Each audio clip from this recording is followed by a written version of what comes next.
Hi dears, ഞാൻ ആദ്യമായി തുടങ്ങുന്ന ചാനലാണ്. എല്ലാവരുടെയും സപ്പോർട്ട് ഞാൻ പ്രതീക്ഷിക്കുന്നു. ഇന്ന് നമുക്ക് ഒരു മീൻകറി ആയാലോ? ഇതിനായി തേങ്ങ ചിരകിയത്, ചെറിയ കഷ്ണം ഇഞ്ചി, 4-5 ചെറിയ ഉള്ളി, 1/4 ടേബിൾ സ്പൂൺ മഞ്ഞൾപ്പൊടി, 1 ടേബിൾ സ്പൂൺ മുളക് പൊടി, 1 ടേബിൾ സ്പൂൺ കാശ്മീരി മുളക് പൊടി. ഇത്രയും ചേർത്തതിന് ശേഷം മിക്സിയുടെ ജാറിലേക്കിട്ട് ആവശ്യത്തിന് വെള്ളം ഒഴിച്ച് നന്നായി പേസ്റ്റ് രൂപത്തിൽ അരച്ചെടുക്കാം.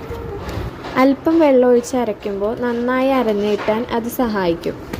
ഈ ഒരു കൺസിസ്റ്റൻസി ആയിരിക്കണം. ഇനി ഇതിലെ ആവശ്യത്തിന് വെള്ളം ഒഴിച്ച് ചട്ടി അടുപ്പത്ത് വെച്ച് അരപ്പ് അതിലേക്ക് ഇട്ട് കൊടുക്കാം.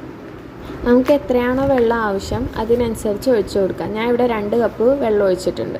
അതിലേക്ക് 1 ടേബിൾ സ്പൂൺ ഉപ്പും 2 പച്ചമുളക് കീറിയതും ഇട്ട് നന്നായി ഇളക്കാം. അത് തിളച്ച് പൊങ്ങാതിരിക്കാൻ ശ്രദ്ധിക്കണം. ഒരു 15 മിനിറ്റോളം നന്നായി തിളപ്പിച്ചെടുത്ത ശേഷം പുളി ചേർത്ത് കൊടുക്കാം. ഞാനിവിടെ പുളിക്കായിട്ട് മാങ്ങയാണ് ഉപയോഗിക്കണേ. പച്ചമാങ്ങ കട്ട് ചെയ്ത് അതും ചേർത്ത് കൊടുക്കാം. അതിനുശേഷം വീണ്ടും നന്നായി തിളപ്പിച്ചെടുക്കുക. നല്ലോണം കുറുകി വരുന്നത് വരെ തിളപ്പിക്കുക. ഇവിടെ പുളിക്കായിട്ട് നമുക്ക് വേണമെങ്കിൽ കുടംപുളി എടുക്കാം. പിന്നെ അയില കറി വെക്കുമ്പോൾ എപ്പോഴും മാങ്ങയാണ് ടേസ്റ്റ്. ഞാനിവിടെ അയില കഴുകി വൃത്തിയാക്കി വെച്ചിട്ടുണ്ട്. ഇനി മീൻകറി ആയോ എന്ന് നമുക്ക് നോക്കാം. നന്നായി തിളച്ച് കുറുകി വന്നിട്ടുണ്ട്. ഇനി ഇതിലിട്ടേക്കണ മാങ്ങയൊക്കെ വെന്തിട്ടുണ്ടോ എങ്ങനെയാണെന്ന് നോക്കാം. മാങ്ങ ഒന്നും കൂടി വേകാനുണ്ട്. അതുകൊണ്ട് നമുക്ക് ഒന്നും കൂടി അടച്ചു വെച്ച് വീണ്ടും തിളപ്പിക്കാം. ഒരു 10 മിനിറ്റോളം തിളപ്പിക്കാം. നന്നായി തിളച്ചിട്ടുണ്ട്. ഇനി നമുക്ക് മീൻ ആഡ് ചെയ്ത് കൊടുക്കാം. അയലയ്ക്ക് പകരം ഇപ്പോൾ ഏത് മീൻ വേണമെങ്കിലും ഉപയോഗിക്കാം. മീൻ അതിലേക്ക് ഇട്ട് കൊടുക്കാം. പിന്നെ ഞാൻ ആദ്യമായിട്ട് ചെയ്യുന്ന വീഡിയോ ആയതുകൊണ്ട് ഒരുപാട് പോരായ്മകളുണ്ടാവും.